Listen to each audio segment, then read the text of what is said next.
Encwadini ka-1 Kings chapter number 7. Yes sir. Bayangizwa bazalwane. Ivela ku-1 Kings chapter number 7. Mhlambe nakhona ngizokubambela njengalokho kade ngikubambele la encwadini ya Ezekiel. In 1 Kings chapter number 7 and we read in verse number 36.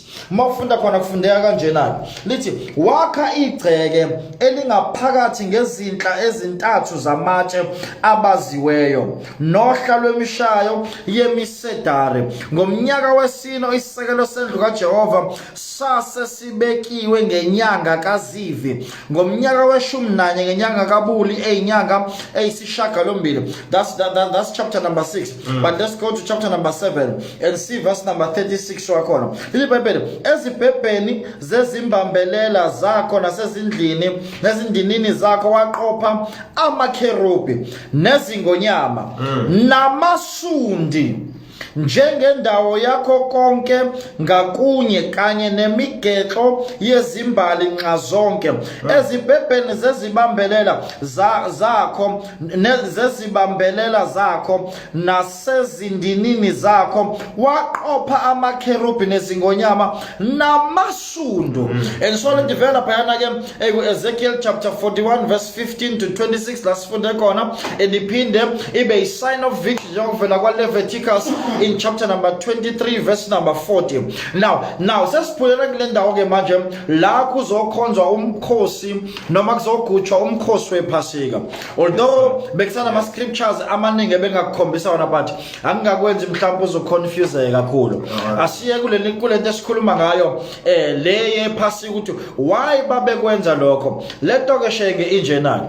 Ngale nkathi bekwenza lokho kwamasundu mawungafunda kwi scripture esikuJohn chapter number 12 la khona ifundeka khona kangcono ezongena uJesu eJerusalem kwakusele insuku ezitha zibe isithupha mawuqala ku verse 1 la khona uJesu ezodla etafuleni elalinoLazaro ayemvuse kwabafileyo.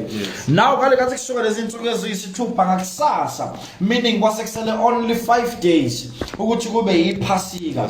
Now lana ke uJesu into akayenza mayengena in verse number 12 libebele ngangomuso abantu abaningi abafike emkhosini sebezwile ukuthi uJesu yeza eJerusalem bathatha amahlamvu esundu baphuma kumhlangameza bamemeza bathi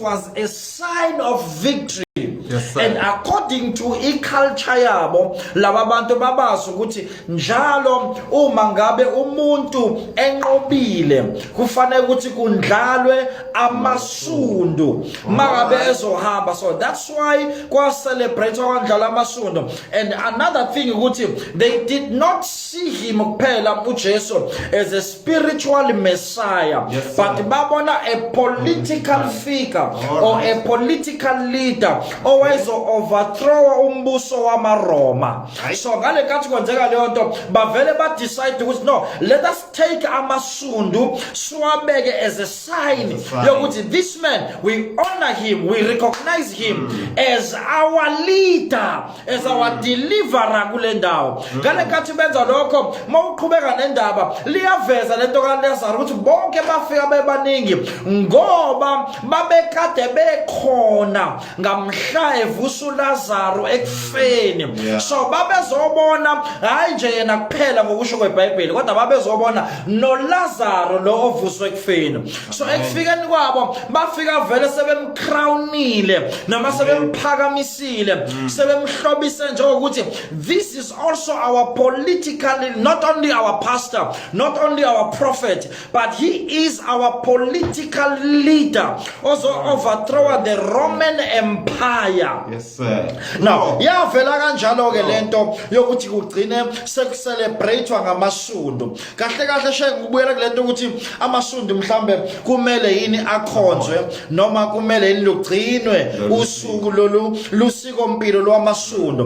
But na indaba ke the thing is lento le yamasundu ayinayo into significant kwi-church age Alright. ethize, Alright. but you can do it mawuthanda as a symbol yokuthi lento leyo ukuthi uJesu wafa wavuka, he became victorious kulento, kule mission yakhe yokuthi afe besezala ibandla. There is nothing ethi akundlalwe amasundo. So mawungakwenzi akukho wrong, kodwa futhi mawukwenza unencazelo yokuthi this is the sign of honor. Angiyiboni mina personally, but lento ngishoyo manje it's an opinion ukuthi ngokwami ukubuka angiboni ukuthi umuntu ongathi uyagcina ngabe khona icala alenzayo, but kodwa ke mhlawumbe kuzabe ne-understanding yokuthi esontweni kwathiwa siphatha amasundo, mhlawumbe wangachazeleka ukuthi achaza ukuthini amasundo. Isundu liyi-sign of victory ngalendlela ababeqhuba ngayo ka-Israel since kuyisizwe sikaNkulunkulu. So in the Bible, the Jews, amaJuda amaningi amlandela uJesu. Ekumlandeleni kwa uJesu ayemlandela because they saw ukuthi kwi-quest yakhe yokuvusa umuntu ofileyo he was victorious, because then kwangekuthiwe la this is a fake miracle, because they were there and futhi bona they buried bamngcwaba bona ngokwabo Lazaro, and babazi sekuney'nsuku eseyiqhubekile eshonile, babona kodwa somebody wafike wamemeza phekwethuna wathi Lazaro sukuma lapha ethuneni lakho, bambone vuka. So they understood by the observation abayenza ngaleso sikhathi, no, this man if he can do this spiritually, that means iziningi nezinto angasikhipha kuzona. So lento yamasundo yahamba ke lapha ngesikhathi saka-Israyeli yagcina ingasenziwa ngalo hlelo kade silifunda la kwi-Old Testament, bagcina sebeyi-observela political leaders, meaning if they approve you as their leader politically, babekade bezongidlalela amasundu mawuzongena until babona isikhathi no, Jesus Christ lo muntu lo ngathi angaba umuntu ongasilida not only spiritually but abe Messiah even in our physical life. Amen baba, amen. Hey ya wangikhumbuza indodakazi yakho uThandeka yathi mangabe epostile kwenza zokuxhumana athena ke uthisha wethu. Pastor sibonga kakhulu baba, sicela uthena ke mhlambe singene kwi-preaching and then I think that will be for the day. Na insizwa lapha nothobana wantsha phe ukuthi baba. Amen. Siyabonga baba. Mvelashe.